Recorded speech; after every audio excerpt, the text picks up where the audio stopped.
Question एक छोटा सा क्वेश्चन है। देखिए क्वेश्चन क्या कह रहा है, अच्छा क्वेश्चन है, इसमें पॉइंट्स निकालेंगे। कुछ कह रहा है कि एक फोर्स है F1 जो कि एक्ट हो रहा है, उसका मैग्नीट्यूड है 3 न्यूटन और एक्ट हो रहा है ईस्ट में। ठीक है, एक फोर्स F1 जिसका मैग्नीट्यूड कितना है 3 न्यूटन, ईस्ट में एक्ट हो रहा है। और एक फोर्स F2 है जिसका मैग्नीट्यूड 5√2 न्यूटन है और ये एक्ट हो रहा है नॉर्थ ईस्ट में। दोनों का डायरेक्शन समझ में आया? नॉर्थ ईस्ट कहने का मतलब नॉर्थ और ईस्ट के एग्जैक्टली बीच से निकलेगा। ठीक है, तो ईस्ट के साथ कितना एंगल बनाएगा 45 होगा, और एक तो एग्जैक्टली ईस्ट पे है। ठीक है, तो आपसे पूछ रहा है कि फाइंड द रिजल्टेंट फोर्स क्या F0। तो F0 रिजल्टेंट फोर्स है, that is F0 is equal to F1 plus F2 करना है हमको। ठीक है, और एक चीज और पूछ रहा है इसमें, ये फर्स्ट बात हो गया। सेकंड, फाइंड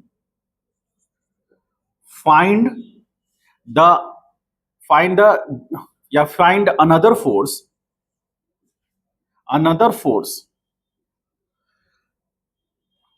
बिकॉज ऑफ, या फिर another force which makes the net force makes the system in equilibrium। ये समझ पाए हैं? इक्विलिब्रियम किसको कहते हैं, कुछ पता है? इक्विलिब्रियम मतलब देखिए, एक केमिकल इक्विलिब्रियम आता है जो आप केमिस्ट्री में पढ़ेंगे, हम उसकी बात नहीं कर रहे हैं। हम जिसकी बात कर रहे हैं वो कौन सा बात है कि जब किसी बॉडी पर नेट फोर्स जीरो हो जाएगा। तो इक्विलिब्रियम कहने का मतलब बॉडी पर नेट फोर्स जीरो। ठीक है, तो इक्विलिब्रियम, कोई बॉडी मोशन में है तो भी आ सकता है, कोई बॉडी रेस्ट में है तो भी आ सकता है। ठीक है, उसके लिए ऐसा कंस्ट्रेंट नहीं है कि बॉडी रेस्ट पे ही होना चाहिए या बॉडी मोशन ही करना चाहिए। बॉडी रेस्ट पे है तो भी इक्विलिब्रियम आ सकता है, मोशन कर रहा है तो भी इक्विलिब्रियम में आ सकता है ना। न्यूटन सेकंड लॉ क्या कहता है बताइए, या न्यूटन फर्स्ट लॉ क्या कहता है, पहले ये बताइए। न्यूटन फर्स्ट लॉ कहता है ना कि कोई भी बॉडी अपने स्टेट को मेंटेन रखेगा, जिस स्टेट में उसी स्टेट में रहेगा।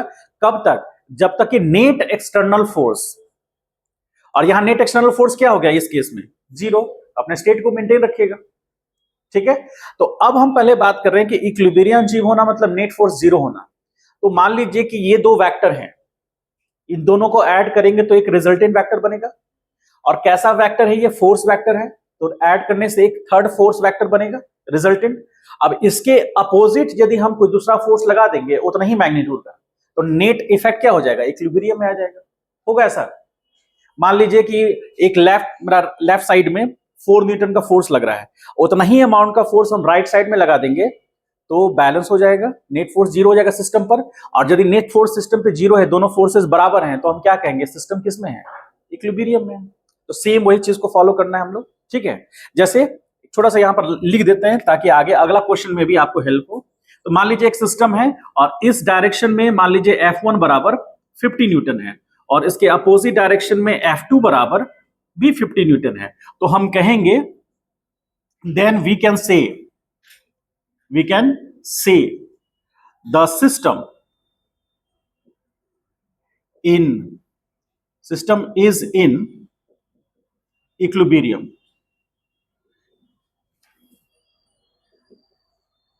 इक्विलिब्रियम में सिस्टम। तो इसी को यूज करते हुए हम लोग सबसे पहले क्या करेंगे कि हम एक्स एक्सिस पे दिखाते हैं सिचुएशन को। तो इस एक्सिस के अलोंग हम यहां से एक फोर्स ले रहे हैं और इस फोर्स को F1 मान रहे हैं जिसका मैग्नीट्यूड कितना है 3 न्यूटन, और ये इस डायरेक्शन में है, ये ईस्ट होगा, ये नॉर्थ है। अब दूसरा जो फोर्स है जो F2 है वो यहां से एग्जैक्टली इस डायरेक्शन में होगा। ठीक है, इस F2 फोर्स का मैग्नीट्यूड कितना होगा 5√2 होगा, और ऑब्वियसली यह एंगल कितना होगा 45 होगा। तो हमारे पास दो फोर्सेस हैं, इसका रिजल्टेंट निकालना है। तो हम दोनों तरह से निकाल सकते हैं। एक तो हम यूज कर सकते हैं पैरेललोग्राम मेथड, तो पैरेलल शिफ्टिंग से हम निकाल सकते हैं, और दूसरा हमारे पास उससे बेस्ट ऑप्शन है कंपोनेंट मेथड या फिर रेजोल्यूशन मेथड। तो रेजोल्यूशन मेथड से हम कर सकते हैं। अब हमको एक चीज बताइए कि ये जो फोर्स F1 है वो ईस्ट के साथ कितना एंगल बना रहा है? 0। तो इसका एक कंपोनेंट जो होगा वो F cos 0, और दूसरा तो F sin 0, यानी कि y एक्सिस के लॉन्ग या नॉर्थ के लॉन्ग उसका क्या कंपोनेंट होगा? 0 होगा। तो इसको हम लिख सकते हैं F1 को इस तरह से, F1 बराबर लिख सकते हैं 3 i कैप और प्लस 0 j कैप लिख सकते हैं। 0 इसलिए क्योंकि यहां पर यदि हम ऐसे लिखेंगे इसको, यहां थीटा कितना है? 0 इस केस में, तो लिखेंगे F1 cos 0 i cap plus F1 sin 0 j cap, चूंकि एंगल कितना है? 0। तो यहां पर F1 बराबर आ गया F1 cos 0 का वैल्यू 1 i कैप और प्लस 0 j कैप। तो F1 force that is equal to F1 का मैग्नीट्यूड कितना दिया है? 3, तो 3 i कैप दैट इज, ये हो गया F1 फोर्स। उसी तरह यदि हम F2 लिखना चाहें तो F2 बराबर, अब उसका एक कंपोनेंट इधर होगा हॉरिजॉन्टल, एक हॉरिजॉन्टल कंपोनेंट होगा इस तरफ, तो वो कौन सा होगा? F2 cos 45 i cap plus F2 sin 45 j cap. तो F2 force is equal to, F2 का वैल्यू कितना है? तो 5√2 और इंटू 1/√2 i कैप और प्लस 5√2 इंटू 1/√2 j कैप। ये कैंसिल हुआ यहां, तो फाइनली F2 बराबर क्या आया? 5 i cap plus 5 j cap. ये F2 फोर्स आ गया, इसको इक्वेशन नंबर 1 कह सकते हैं।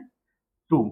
फाइनली हमको क्या करना है? एडिशन करना है, क्योंकि हमको F0 निकालना है जो किसके बराबर है? F1 plus F2। तो यहां पर यदि हम निकालेंगे F0, तो F0 is equal to F1 plus F2। तो यहां F0 क्या आएगा? F1 का x कंपोनेंट 3 i कैप, तो 3 प्लस 5 i कैप और प्लस 0 प्लस 5 j कैप। तो फाइनली F0 बराबर क्या आ गया? ये 8 i कैप और प्लस 5 j कैप। ये फोर्स आ गया। अब आपको सोचिए कि ये फोर्स मान लीजिए ईस्ट के साथ कितना एंगल बनाता है? ये तो फोर्स आ गया, इसका मैग्नीट्यूड कितना होगा F0 का? तो F0 का मॉड लेंगे, तो ये F0 जो वेक्टर है इसका मॉड बराबर होगा √8 स्क्वायर प्लस 5 स्क्वायर। तो रूट अंडर ये आ गया कितना? 64 और प्लस 25। तो ये कितना होगा ऐड होने के बाद? 889 होगा। ठीक है, तो 89 न्यूटन F0 का मैग्नीट्यूड आ गया। ठीक है, और अब हमको tan अल्फा पता करना है। अल्फा क्या है? जो रिजल्टेंट वेक्टर बनाएगा ईस्ट के साथ या एक्स एक्सिस के साथ बनाएगा। तो tan अल्फा बराबर यहां पर लिखेंगे क्या? F0 y और F0 x। ठीक है, याद है? तो F0 y का वैल्यू कितना है और बाई 8, तो tan अल्फा बराबर हो गया 5/8।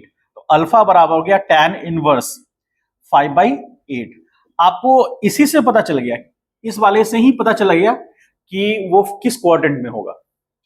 अब बताइए किस क्वाड्रेंट में होगा? दोनों पॉजिटिव हैं, दोनों पॉजिटिव, तो किस में होगा? फर्स्ट क्वाड्रेंट में होगा, और एंगल इतना होगा। ठीक, अब यदि ये फर्स्ट क्वाड्रेंट में है तो हम इसका एंगल उसके अकॉर्डिंग देख रहे हैं, तो हम इसको थोड़ा सा यहां पर बनाते हैं फिर से।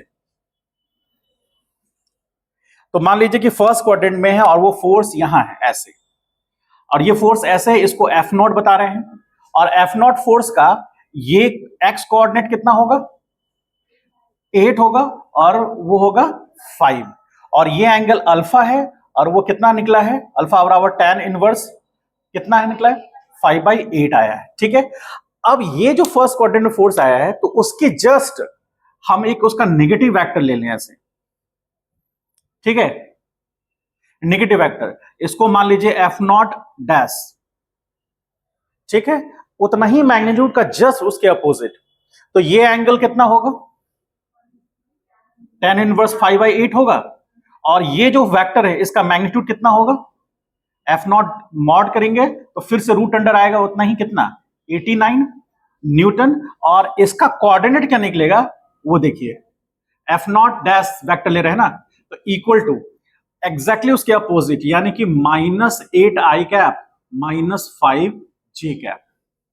क्यों ऐसा होगा? क्योंकि इसको फिर से ऐसे लिख लें तो कैसे लिखेंगे? एफ नॉट वैक्टर बेसिकली क्या होगा? एफ नॉट वैक्टर का नेगेटिव वेक्टर होगा। नेगेटिव वेक्टर मतलब सेम अमाउंट का मैग्नीट्यूड, डायरेक्शन जस्ट उसके अपोजिट, वही उसको बैलेंस करेगा। जैसे हम बताए थे कि एक मान लीजिए कि सिस्टम है, हम तो मेरे पर 4 न्यूटन फोर्स इधर लग रहा है, उतना ही अमाउंट का फोर्स उसके अपोजिट लगेगा। अपोजिट मतलब एंगल कितना? 180। तो यहां से ये एंगल कितना आएगा? तो ये 180 होगा। तो जो भी कोऑर्डिनेट इसका है उसके माइनस होगा, तो माइनस होगा तो इसका कितना वैल्यू है? एफ नॉट का वैल्यू कितना है? 8i cap +5j cap.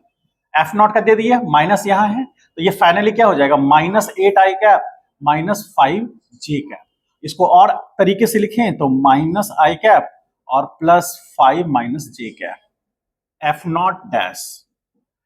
समझ पाए? तो ये डायग्राम के साथ साथ उसके बाद हमको ये भी बनाना पड़ेगा समझने के लिए। तो ये वो फोर्स है जिससे सिस्टम किस में आ जाएगा, जो हम लगाएंगे। समझ पाए? तो यहां तक उसका मैग्नीट्यूड डायरेक्शन निकला और ये उसका नेगेटिव वेक्टर निकल गया। ठीक है? कोई डाउट है तो पूछिए।